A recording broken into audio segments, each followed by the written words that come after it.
صالحہ، نیک عورت جو ہے، اور نیک عورت بتائیں کس کو کہتے ہیں؟ وہ بھی حدیث میں حضور نے بتلا دیا ہے کہ اذا رات ہو سرت ہو، کہ جب خاوند کی نظر پڑے تو خاوند دیکھ کے خوش ہو جائے. وَإِذَا أَمَرَهَا أَطَاعَتْهُ، اور جب خاوند کوئی حکم کرے تو اس کی اطاعت کرے، فرما برداری کرے. وَإِذَا غَابَ عَنْهَا حَفِظَتْهُ، اگر خاوند گھر سے باہر کہیں گیا ہوا تو اس کی عزت کی بھی حفاظت کرے، اس کے مال کی بھی حفاظت کرے. یہ سارے بیوی ہوتی ہے.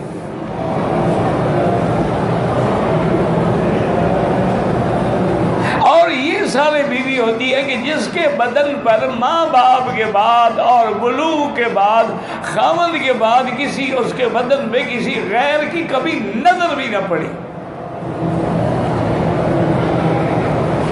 بلکہ بعض مورخین نے لکھا ہے کہ جب سیدہ فاطمہ الزہرا رضی اللہ تعالی عنہا سیدۃ النساء فی الجنہ، جب آپ کی وفات کا وقت قریب آیا تو آپ نے حضرت علی کو بلایا اور فرمایا علی میرا آخری وقت ہے، تو میری وصیت ہے کہ میرے جنازے میں زیادہ تشہیر بھی نہ کریں اور رات رات میں مجھے دفن کر دیں.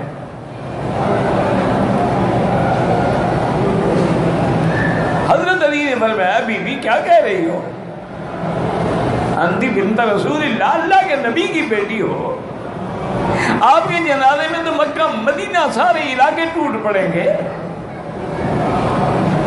میں ان کو آپ کے جنازے سے کیسے محروم کر دوں اور پھر رات کو چوری چوری دفن کر دوں؟ فرمایا علی میری زندگی میں میرے قد و قامت پہ بھی کسی کی نظر نہیں پڑی، میں چاہتی ہوں میرے مرنے کے بعد بھی نظر نہ پڑے. یہ ہیں بیویاں میری بیٹی.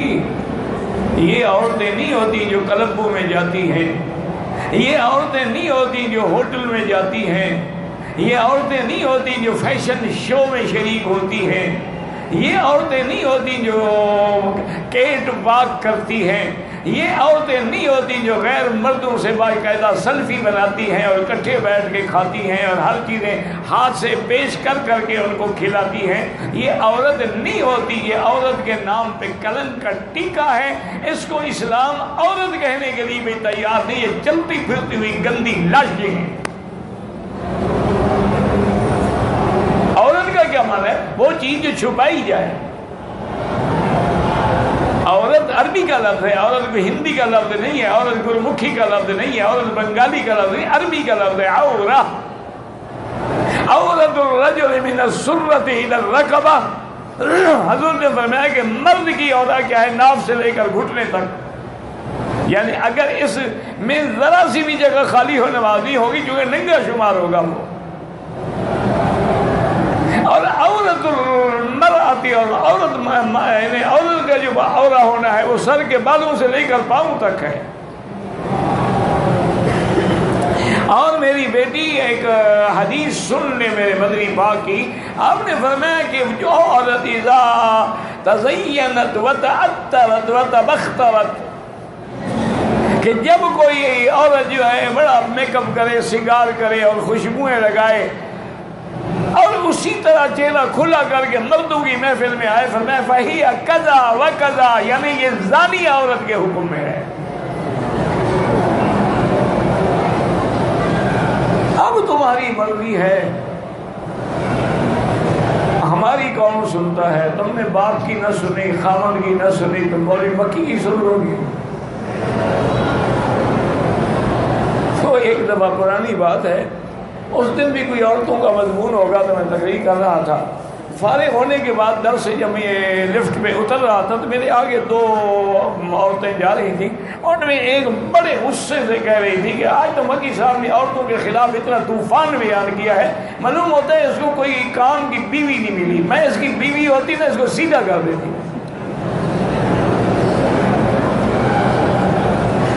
اچھا میں بالکل قریب تھا تو میں نے بھی آہستہ آہستہ میں نے کہا اچھا فیصلہ کیا ہوا؟ میں تو حاضر ہوں. اب وہ بیچاری دیوار میں منہ دے کے میں نے کہا بیٹی ایسی باتیں نہیں کی جاتی. یہ بھی دین ہے کہ کبھی بات پیار سے سمجھائی جاتی ہے اور کبھی تلخی کی ضرورت ہوتی ہے.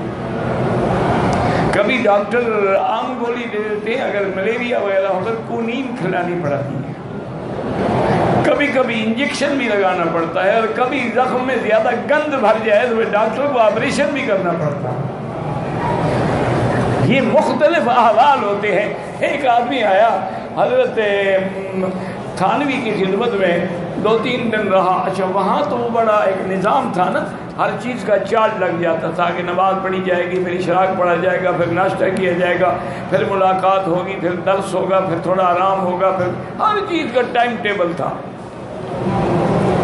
وہ بیچارہ پڑھا بھی نہ آیا تو پوچھا حضرت میں کیسے آئے ہو؟ حضرت ملنے آیا ہوں زیارت کے لیے۔ تھوڑی دیر گزری تو ٹائم آ گیا، حضرت کو تعویذ ہی لکھ کے دیتے تھے، تو کہنے کہ حضرت مجھے بھی ایک لکھ دیں۔ حضرت نکل جاؤ میری مجلس سے، ابھی کہے ملنے کے لیے آئی ہوں، ابھی تعویذ مانگنے آ گئے ہو۔ تو پہلی بات جھوٹ تھی کہ اب جھوٹ بول رہے ہو، غصے میں آ گئے۔ وہ تو شاہی مزاج تھا نا۔ وہاں سے نکلا اور نے کہا ابھی یہاں تو پیری مریدی نہیں چل سکتی، پیر بڑا سخت ہے، تو میں جو ہے نہیں کر سکوں گا پیروی۔ وہ وہاں سے پھر آ کے حضرت مدنی رحمۃ اللہ علیہ کے پاس۔ حضرت مدنی رحمۃ اللہ علیہ، قدرتی بات ہے کہ مسجد کے باہر کھڑے تھے، وہ آ کے ملا تو انہوں نے کہا حضرت میں نے حضرت مدنی سے ملا۔ ہاں بھائی ملاقات بھی ہو جائے گی، پہلے آپ تشریف لائیں۔ تو حضرت لے گئے کمرے میں، مجھے بٹھایا اور کہا حضرت آپ کے کپڑے جو ہے نا سفر کی وجہ سے بڑے گندے ہو رہے ہیں، آپ یہ میری کندھے سے چادر دیجیے، چادر پہن کے بیٹھ جاؤ، کپڑے مجھے اتار دو تاکہ دھلوا دوں میں۔ اچھا وہ بھی مسافر تھا، تو اس نے کپڑے دے دی، حضرت خود جا کے دھوئے۔ وہ دیکھ رہا ہے کپڑے خشک ہو گئے، خود پہنچائے۔ کھانے کا وقت آیا، خود دسترخوان بچھایا، ساتھ بٹھا کے کھانا کھلایا۔ اور نے پوچھا حضرت میں نے تو حضرت مدنی کو ملنا ہے۔ فرمایا بھائی لوگ مدنی مجھے کہتے ہیں۔ تو وہ تو بیچارہ رو پڑا۔ اس نے کہا حضرت یہ کیا کیا آپ نے؟ کیوں؟ آپ مہمان ہیں، اللہ کے نبی کا فرمان ہے اکرم الضیف، مہمان کی اکرام کرو، احترام کرو، چاہے مہمان کافر کیوں نہ ہو۔ اس نے کہا اچھا حضرت ایک میری مشکل حل کر دیں۔ حضرت تھانوی کے پاس گیا تو انہوں نے تو میری چمڑی ادھیڑ دی آدھے گھنٹے میں، اور یہاں آیا ہوں تو یہاں پر تو جناب یہ خدمتیں ہو رہی ہیں، کھانے کھلائے جا رہے ہیں۔ آپ نے فرمایا کہ بھائی وہ ڈاکٹر ہیں، ان کا کام آپریشن کرنا ہے، ہم کمپاؤنڈر ہیں، ہمارا کام برہم لگا ہے، اس لیے آپ کو میرا معاملہ نرم لگ رہا ہے، ان کا سخت لگ رہا ہے، لیکن ان کا جو کام ہے وہ ضرورت اس کے لیے ہے۔ اس لیے ہمیشہ یاد رکھیں کہ میری بیٹی یہ حدیث رسول اللہ ہے۔ حضور نے فرمایا ہے کہ جو عورت میک اپ کر کے، سگار کر کے، باریک کپڑے پہن کے، جس سے بدن نظر آئے، بال کھلے، آج کل تو دوپٹہ ویسے پہننے کے لیے تو ہوتا ہی نہیں، وہ تو ایک فیشن ہے نا کہ کندھے پہ ڈال دیا۔ انا للہ و انا الیہ راجعون۔ میری بیٹی اگر آپ نے دوپٹہ نہیں لینا ہے نا تو سیدہ فاطمہ کے دوپٹے کی توہین تو نہ کرو، نہ لو پھینک دو، نکل جاؤ جہاں نکلنا۔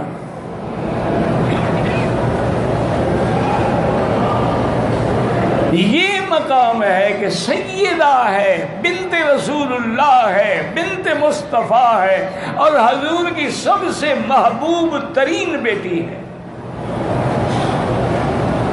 بنت مصطفیٰ ہے، زوجہ علی مرتضیٰ ہے، ام الحسن والحسین و ام کلثوم ہے، حسن حسین اور ام کلثوم کی ماں ہے، اور جنت کی سردار ہے، لیکن کہتی ہے کہ میرا جنازہ رات میں پڑا۔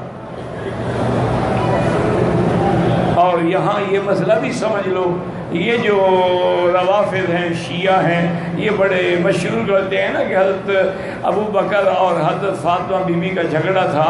وہ بھی سن لیں کہ جب جنازہ تیار ہو گیا تو صفیں بن گئیں، تو حضرت علی کو حضرت ابو بکر نے حکم دیا کہ علی جنازہ پڑھاؤ بی بی فاطمہ کا۔ جب شوہر عالم اور فاضل موجود ہو تو پھر کسی اور کو پڑھانے کا کیا حق ہے؟